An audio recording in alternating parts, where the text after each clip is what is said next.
Hi, this is Julie at Love's Beginning with a message called Best Gameplay Tip. Keep your eyes off other guys' copybook. And a personal note, for years I have heard my non-physical friends giving me this advice, and I always thought copybook sounded quaint. I thought it was like a blue book for writing down exam responses. Only yesterday did I look it up. A copybook is not a booklet for recording test answers. It is a booklet that already has everything in it for you. You simply trace over or copy what is already there. Each being has an effortless source of all they need to do right in front of them, and each being is given an effortless path to carry it out. Each being is entirely supported. It's not a test, and it's not a struggle.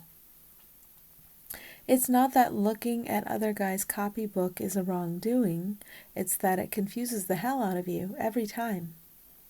If you are peeking over at what is in other guys' copybook and trying to analyze and judge it, trying to compare it to what you have seen in your copybook and in the other copybooks you've examined, you're going to be very confused.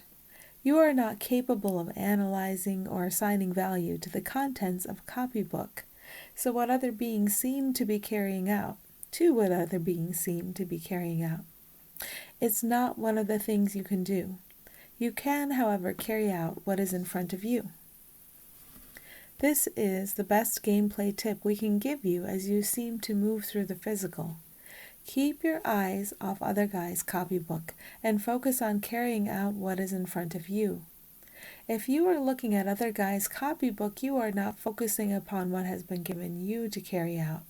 It's very simple. You can only focus on one thing at a time, and your happiness comes from keeping your attention on your own role. So now that we have given you the very best gameplay tip, we invite you into the feeling of all the things I have to handle. When you are deep into the feeling of all the things I have to handle, you are fooling yourself. Your task is always very simple, and it's never to handle innumerable things. If you don't handle them, who will?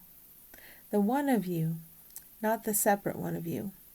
Only the separate one of you frets. If you are aware of any fretting, you are attempting to rely upon the unreal, and that can be very frustrating. You always have a copybook in front of you. This is to say that you always have a very simple and straightforward assignment in front of you, and you are always supported in carrying it out. It is the same for everyone. No separate one ever has to handle innumerable things, but you can get caught up in a fantasy about being separate and about handling things alone.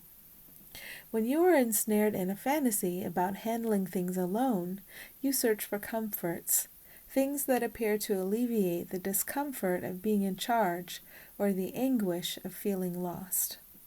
You as a separate one are not in charge and never have been. You are unified and you are held and guided. Let's remember what is true and what is fantasy. One of these comforts, especially as you enter the holiday season, is nostalgia.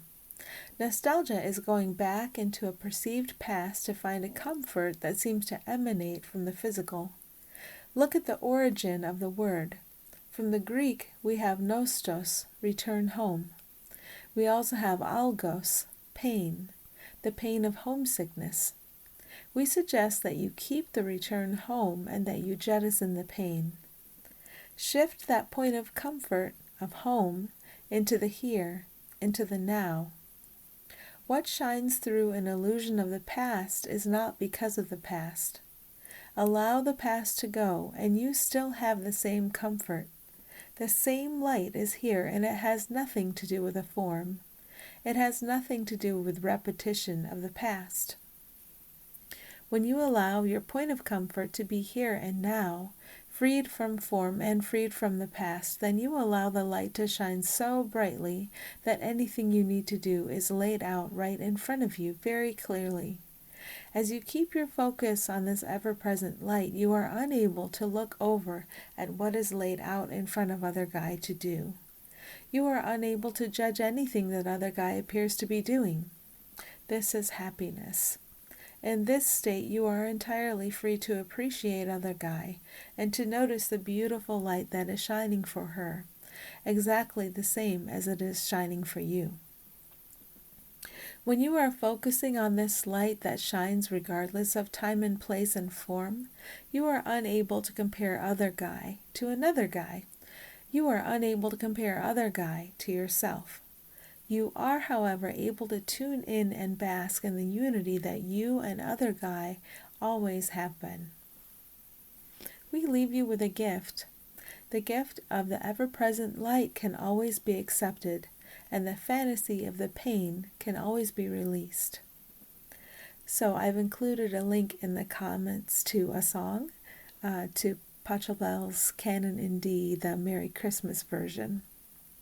And the lyrics from the lyrics, this night we pray our lives will show this dream he had, each child still knows. And another personal note, this gift relieves me of a pet peeve, yet another opinion I don't need. I always felt annoyed when it would look to me like people were jumping the season, bringing up Christmas too soon. But I realize that it's never too soon to allow time to be used to remind us of the Christ, the oneness, and to allow ourselves to see it everywhere. Thanks for listening.